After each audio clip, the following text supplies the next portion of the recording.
Welcome back to the Black Woman Going For It podcast with your host, Exandria Wild.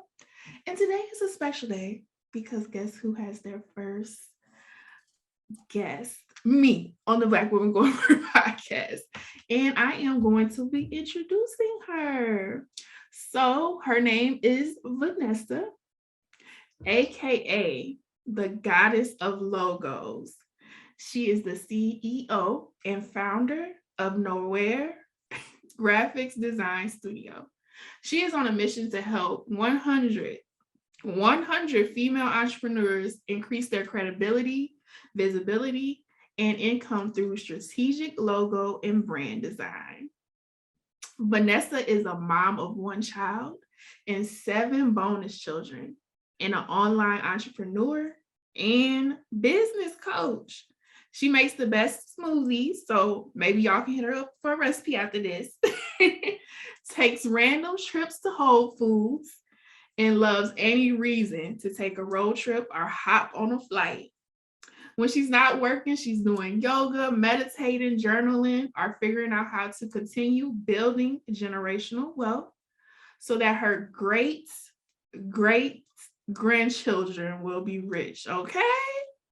And Vanessa, thank you for being here with me today. Thank you for having me, Exandria. I'm so excited to be here. Like I couldn't even sleep last night. It felt like the day before a holiday or your birthday or something. Like that's how I felt. I am so excited to be here. I'm excited you're here. Like you the first guest. Like you can always say I was the first guest on, when it blow up. I was the first guest. Yes, that's right. It's an honor.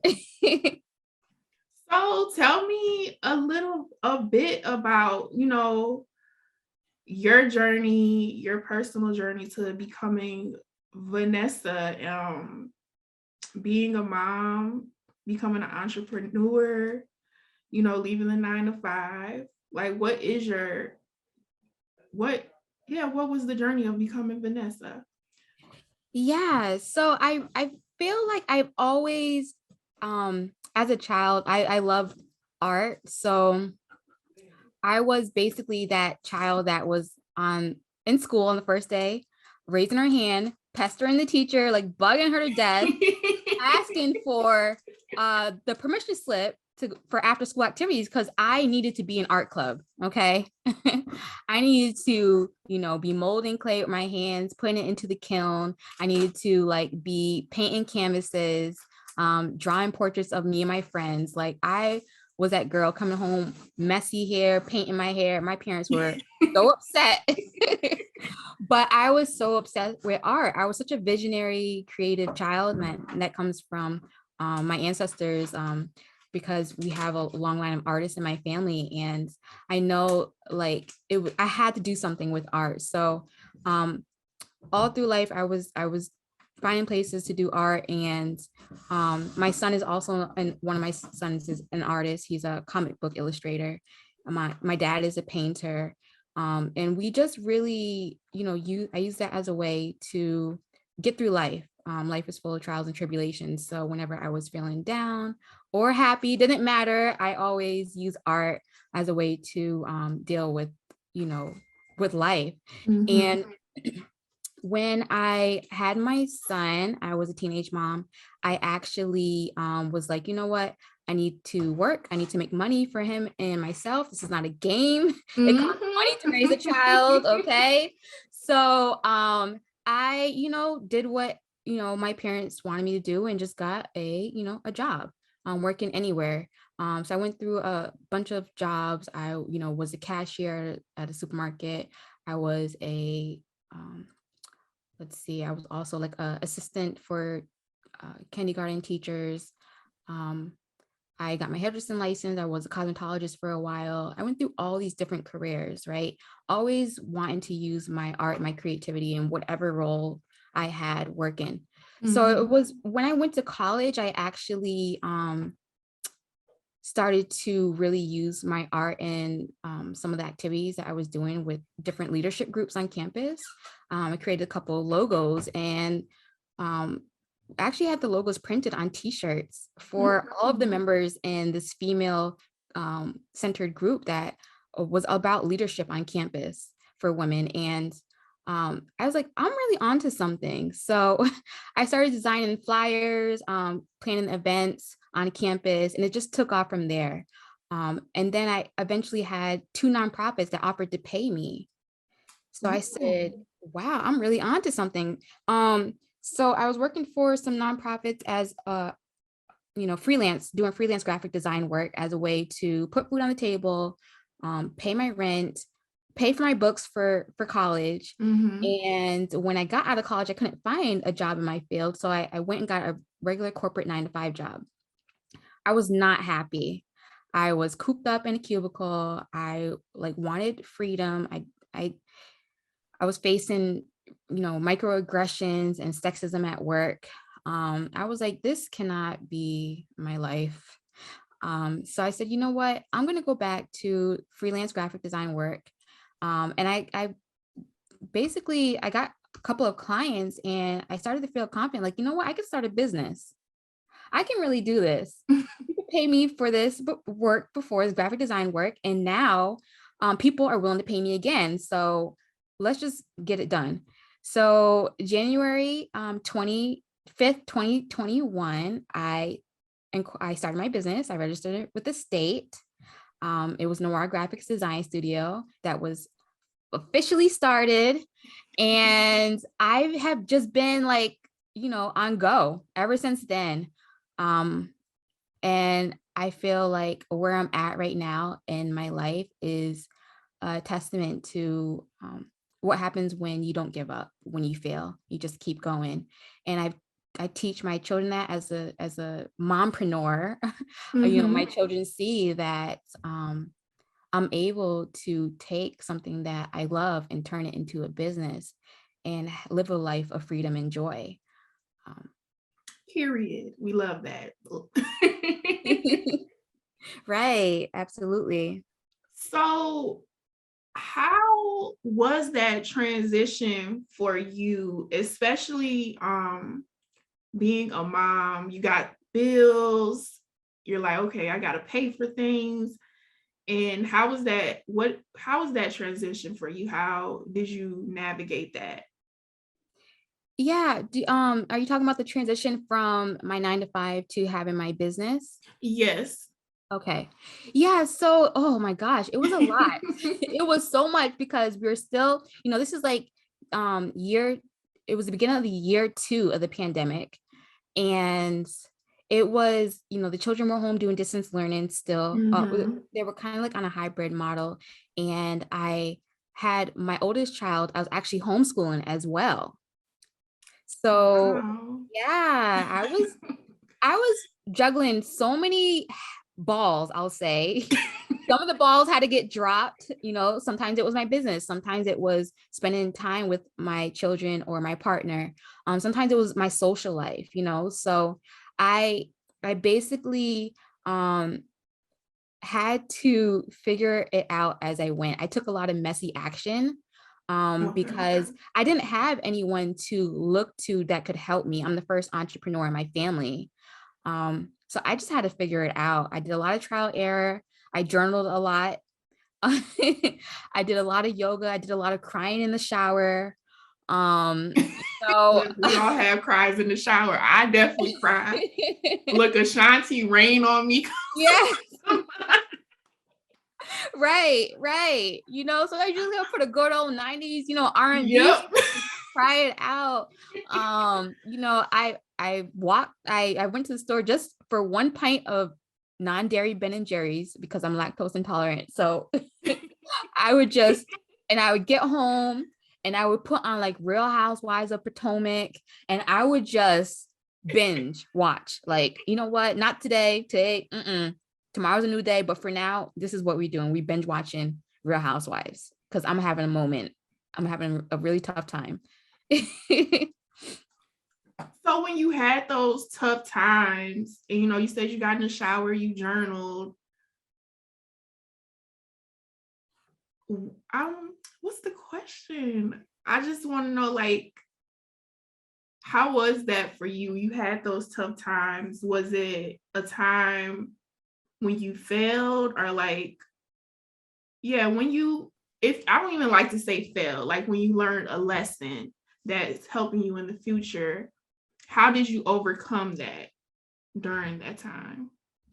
Yeah. Okay. So definitely I can talk about one moment in particular that stands out for me is so I'm just gonna paint the picture here. I was working at a bank.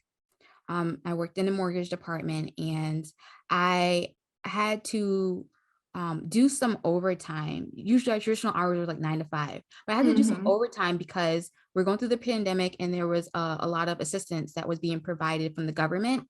So that means that the bank was like on like overtime, like all these mandates were getting released. My supervisors are stressing me out, wanting us to work on weekends. I was over here. Mm-mm. I know. They said, we'll give you pizza if you come in on a Saturday morning at 8. I said, pizza's not going to do it for me. Okay. I need financial compensation, like Right? extra, chingo chingo, but they couldn't do that. So that's another story. But um, I'm over here stressing because I'm like, I got this business that I'm running.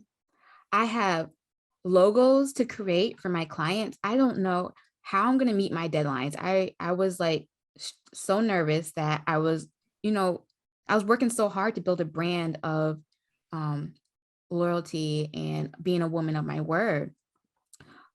So I actually would just step back and do something that would make me feel good, to really not fall down like become a negative Nancy, and have Yeah. all these negative thoughts that would basically really wreak havoc on my mindset.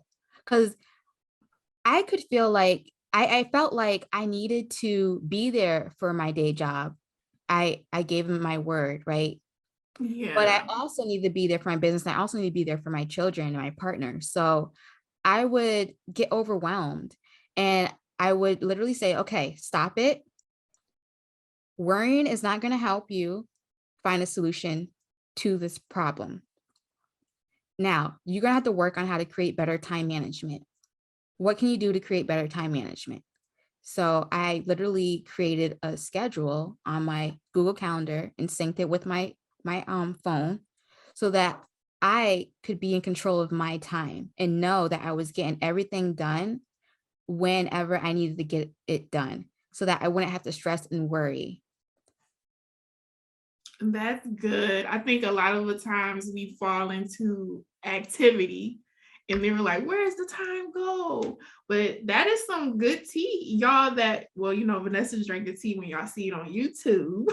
Yes, But yes. some good advice, what Vanessa said, like put it in your Google Calendar, manage your time so that you're in control of it and not others. That is some good advice. And so I want to give back because you talked a little bit about you talked about your business a little bit, but I want you to talk more about that. So you do branding and you do logo design. Could you tell us what is a logo? How is that important for a person's business? Yeah, so a logo is a image or a symbol, and sometimes it can even be letters that really represent the business. And for instance, you can think of like a lot of popular logos like Google. Okay, so if you Mhm. open up Google's on your computer or your laptop, there is a G that pops up and it has their colors for their Mhm. business. So that right there, they are using their logo to define them as a business. So that anything that you see online that has that image, is associated with Google. Same thing for Facebook as well. You see, which is now known as Meta, but the logo's still the same. They have two different logos now, but Yeah. the main logo is a blue square with a white F in it. So whenever you see that, you know you are dealing with a product or service that Facebook has created. So a logo is very important because it will speak. It is basically the image that is associated with you, with your business. So you want to make sure that it really represents your business in a way that feels authentic to you. Now with the Brandon is a couple of different elements that really showcase what your business is. And a logo is just one of the brand elements that make up your brand. So I like to tell people that a brand is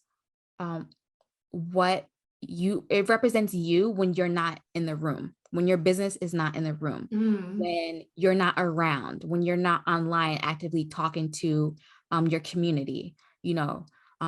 Somebody on the other side of the world can be on your website and they'll get a feel for who your business is through your brand. That's going to be your font choices that you use.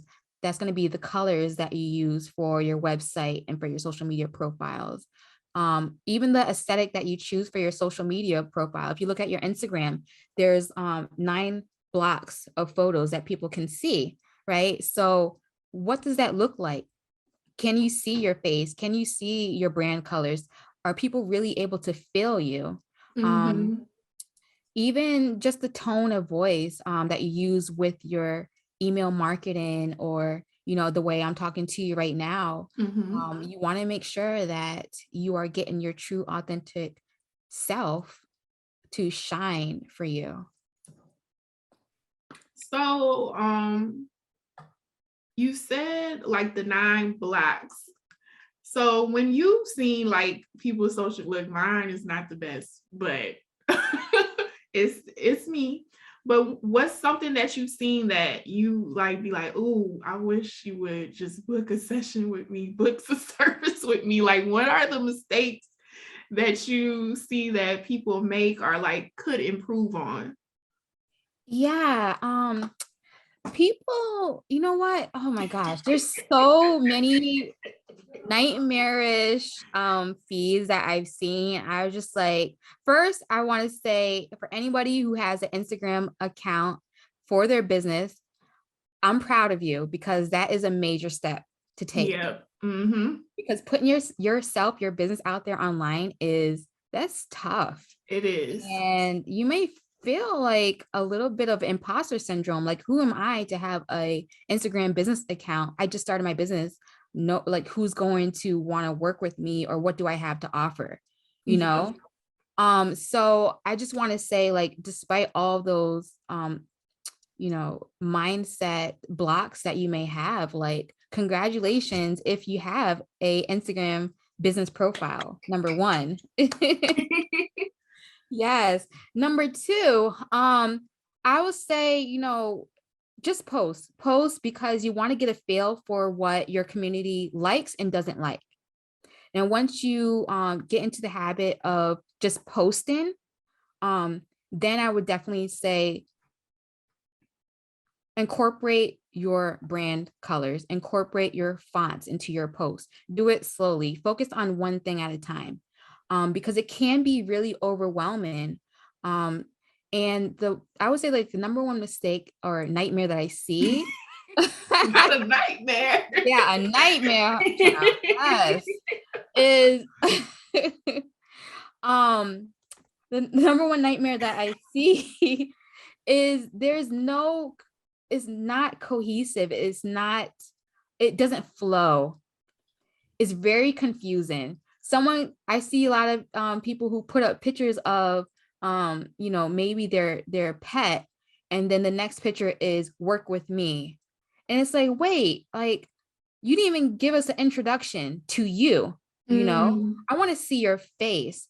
I want to see, your website.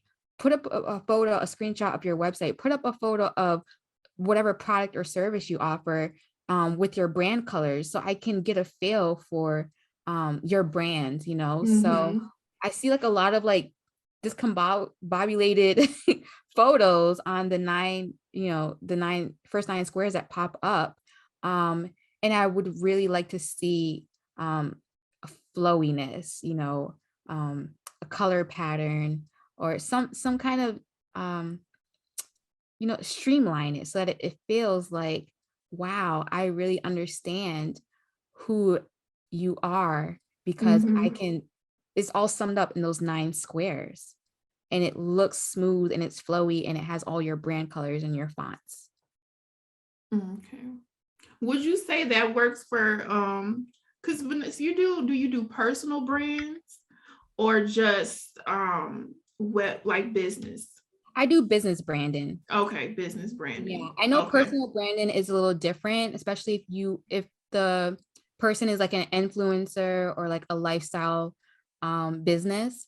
They tend to have a lot of photos of themselves, and their pets and their children. But there's still a certain type of aesthetic that you need to have.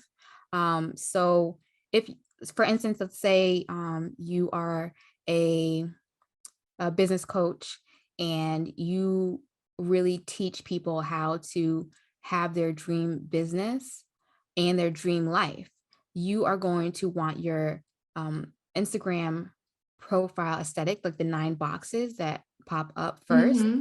to really show your lifestyle of you having your, running your dream business. So maybe that's just photos of you sitting at your desk, looking happy.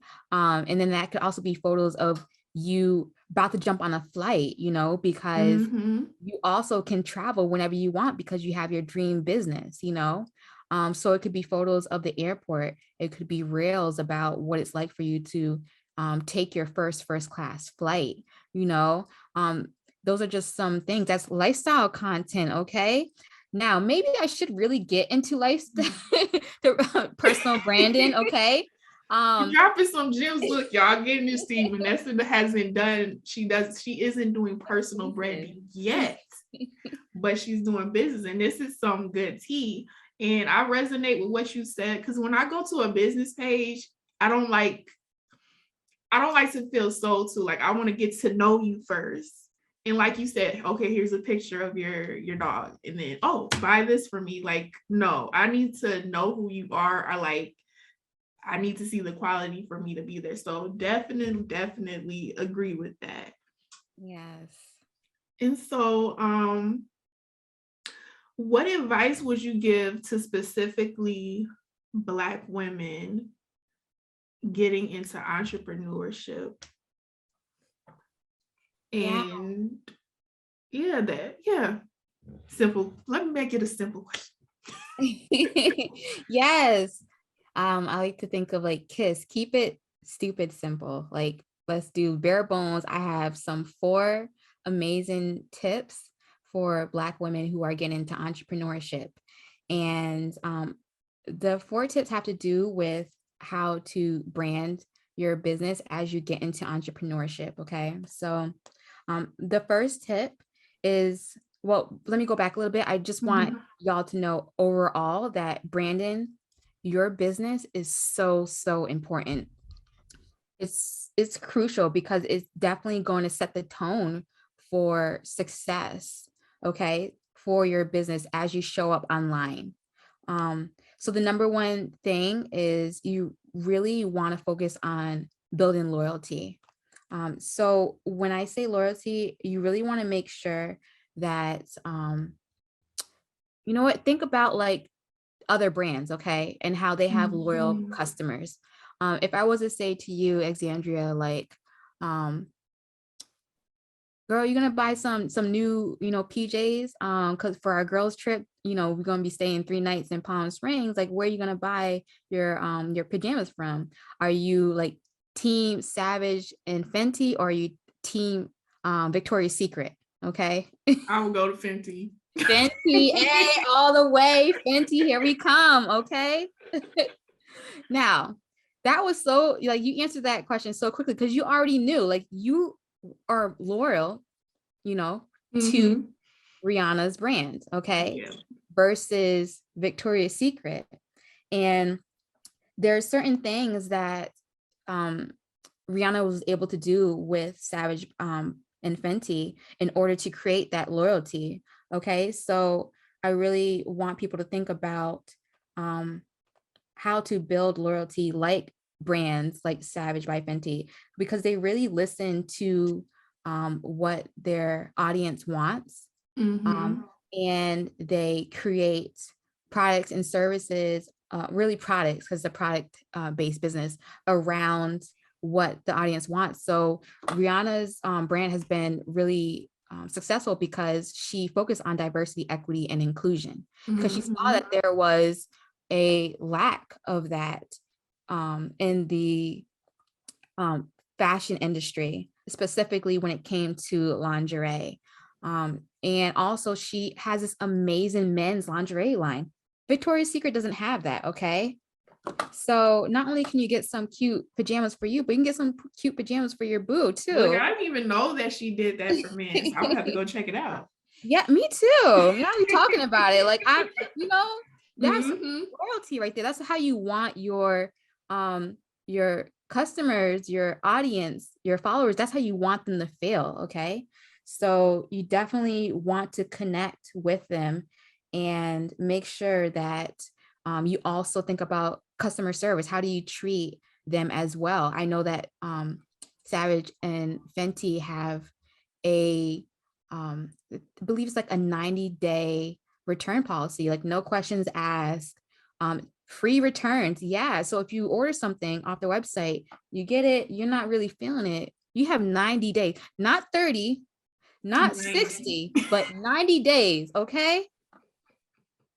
Okay. So if that doesn't help create loyalty, if that doesn't say I'm here for you, I got you for 90 days, boo, I don't know what does. And I bet you people don't probably even return because of that. Yeah. But just in case, she wants you to know she's there for you Mm-hmm. in case you do need to.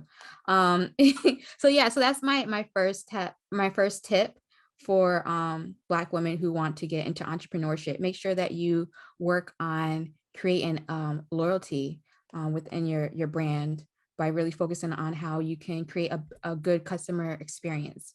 The second tip is you really want to focus on how you can get referrals when you're starting out. So that actually ties into the first tip of creating loyalty, because the first set of customers that you get for your business, you want to make sure that you deliver a amazing customer experience for them.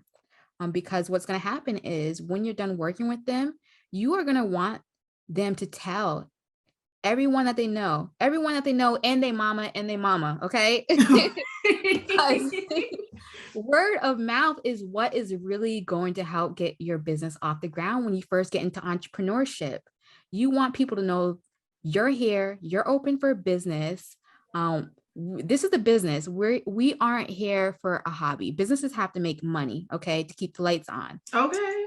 Okay. Okay. I'm talking to those Black women who want to get into entrepreneurship and get to the bag. Okay. Mm-hmm. This is why these tips are so important, because it's really going to help you do that. So when you have a customer that you finish working with, you want to say, okay, I am offering a referral bonus if that's something that feels aligned with your brand. And if somebody comes to me off of word of mouth from you, you will give an incentive. I will give you Mm-hmm. X amount of dollars, or a percentage of whatever the amount is that the service is booked for, the service that's booked.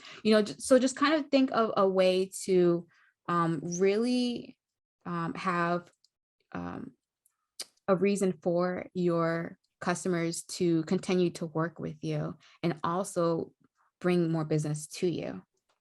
The third tip that I have for Black women getting into entrepreneurship, okay, is to build community, That part. right? Okay. Yes. Listen, I know it can be very discouraging to jump online and see everybody else who may have like 1,000 followers, 2,000, 100,000 followers.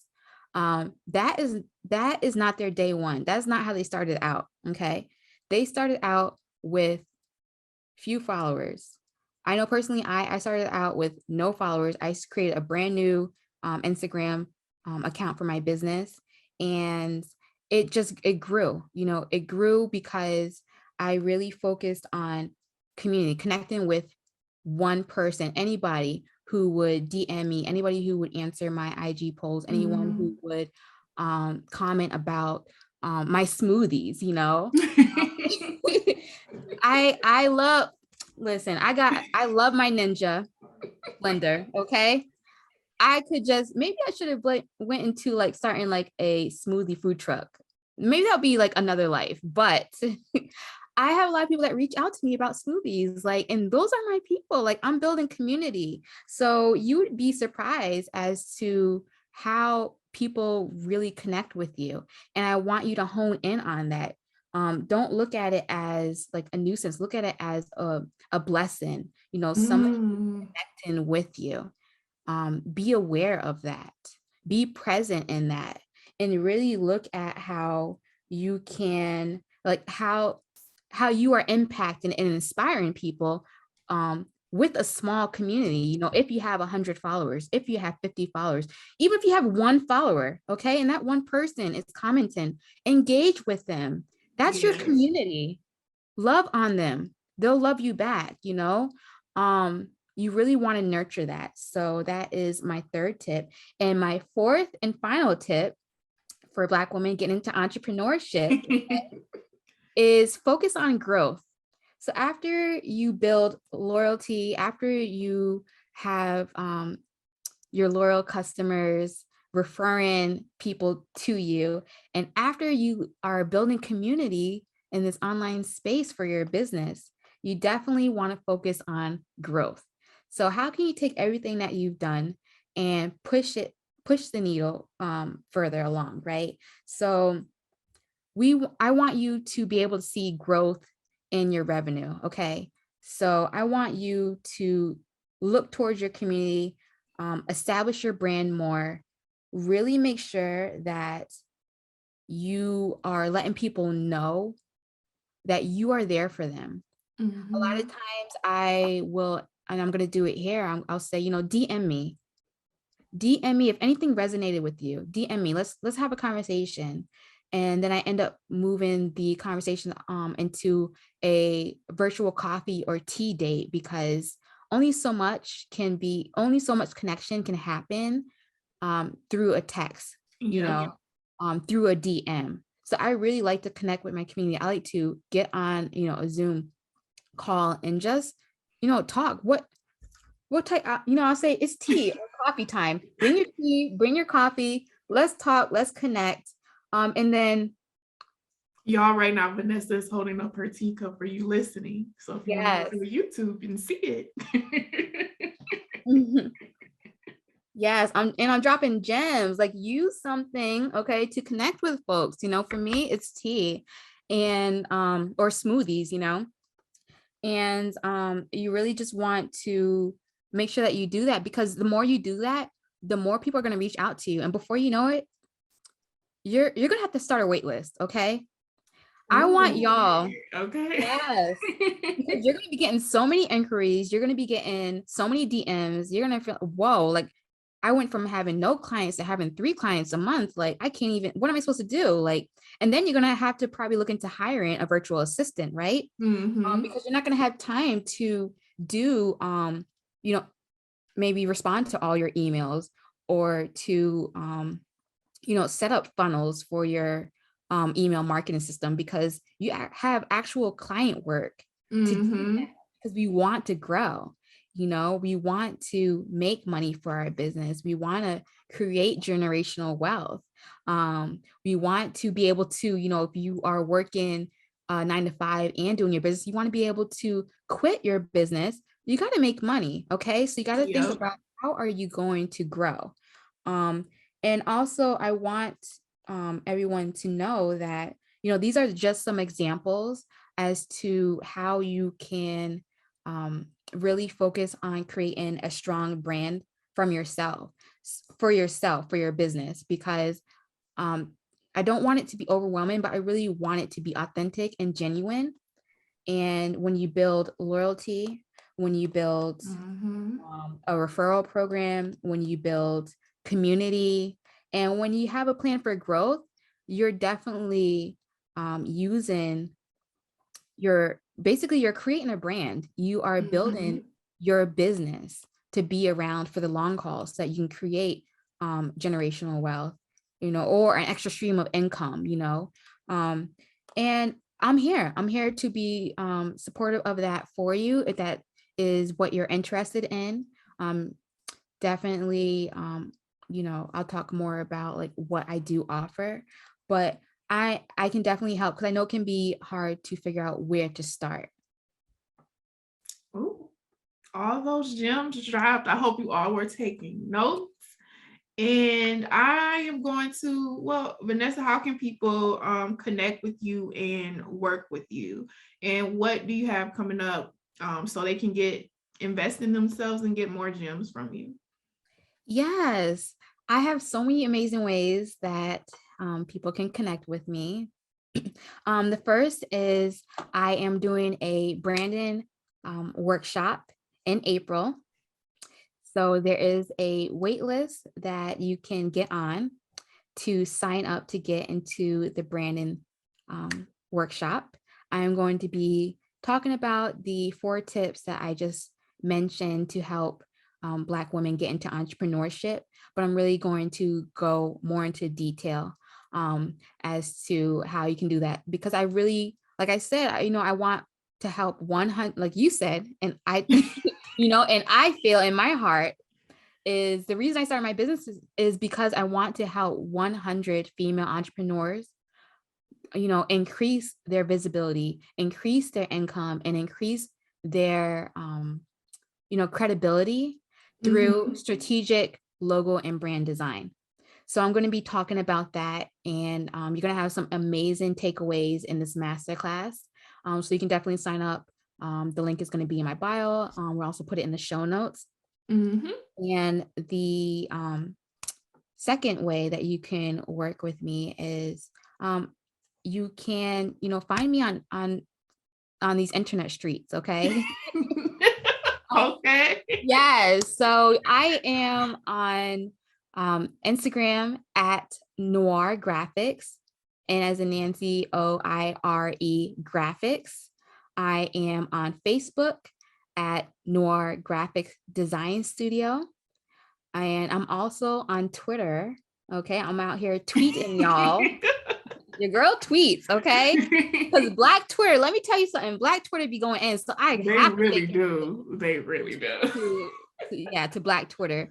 So my handle on Black Twitter is Noire Graphics as well. So you can find me there. And the third way that you can work with me is you can fill out a contact form to work with me. I am accepting 3 new clients for the month of April who are interested in logo and branding creation. I also offer, I create marketing materials as well. And, all the information is on my social handles and on my website. So you guys check it out and DM me to connect. Like if you're into smoothies, send me a DM, okay? If you're into tea, send me a DM. I got you. Get a smoothie recipe. And I will also be putting all of Vanessa's information in the description box below. There will be clickable links. Make sure you check them out and go follow her. So before we wrap it up, I did have some questions. So what's one question that you wish I would have asked you during this conversation? Ooh, that's a good question. I wish you would have asked me what my astrological sign is.